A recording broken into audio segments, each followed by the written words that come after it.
Hello friends. In this chapter, we will extend our previous example of temperature and humidity sensor, and we will see how can we actually display the temperature and humidity on a OLED display, which works on I2C protocol. So here you would have this kind of a display unit in your kit. That is a small OLED display. OLED actually stands for organic LED, light emitting diode.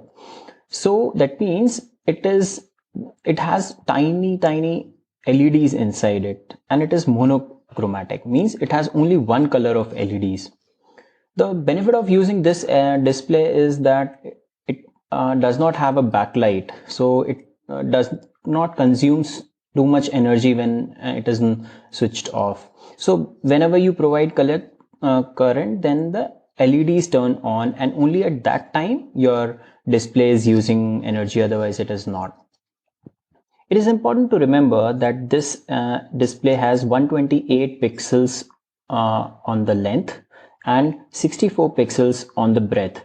So when we are programming, we will use this information, because you will have to place your cursor at a particular pixel and then ask the library to print something there. Let's look at the circuit diagram. It is the extension of previous circuit diagram, which was for temperature and humidity. Here we have added OLED display. Our OLED display has 4 pins. If you notice, then it has VCC, which is 5 volts, and ground, and then it has SCL, which is serial clock, and SDA, which is for serial data. It is the specification of I2C protocol, which is a serial communication protocol. Let's look at the actual circuit. Here the temperature sensor remains as is. There's no change in the wiring, whereas we have added OLED display. In the OLED display, you should keep a note and check that actual display has SDA on the rightmost side, whereas in the circuit it was SCL. So make sure that you wire it correctly. Wiring are very simple. Ground, VCC, that goes to the available ground, and the VCC. Actually here I have connected it to VIN. VIN is nothing else but the input voltage.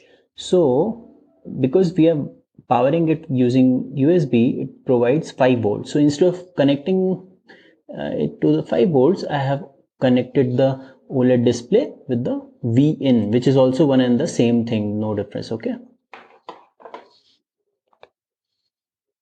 By now you would have understood that we will be using some or the other library to control this OLED display, right? So yeah, you're right. We will be using Adafruit's SSD1306 library. So we'll go ahead and install it from the library manager.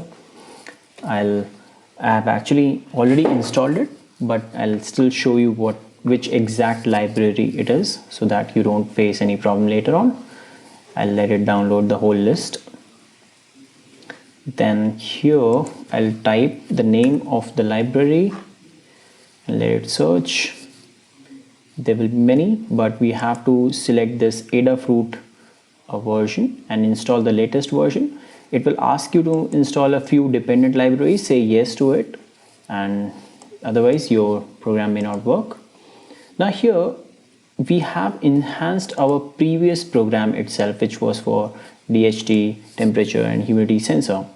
So here I have added the lines for this one. First important line is the width and the height of the OLED, and if you remember, then we specified that there are 128 pixel in width and the 64 pixel is the height. That is something which we are specifying. Then we are initializing the display, providing the variables, and you can leave the rest of the parameters as is. Thereafter, in the setup, we will be setting the text color as white, whereas rest of the things can remain as is. And I'll also instruct to clear the display. If there is anything previously written on the display, it should get cleared.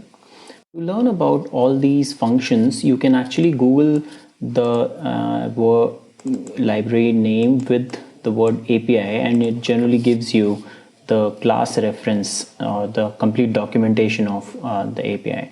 So here is the API that documentation for this OLED display library, where it will tell you all the usage of each and every function. So in fact, you can make use of this one to make whatever use all the functions that you want in your program.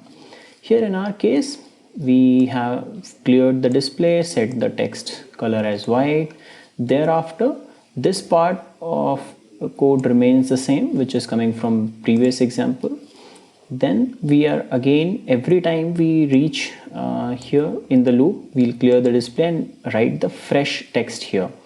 So you can see that I'm setting the size of the text as 1, placing my cursor at starting, beginning 0 cross 0. 0 cross 0 is the first pixel of the whole complete OLED display.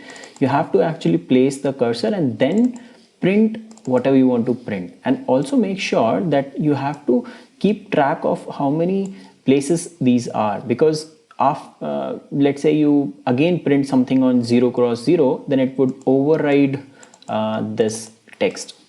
So keeping all that in mind, I am first placing my cursor to 0 cross 0, then writing temperature, then again moving my cursor to 0 cross 10, which is on the horizontal line. It will print the value of T. T is nothing else but the temperature, temperature value.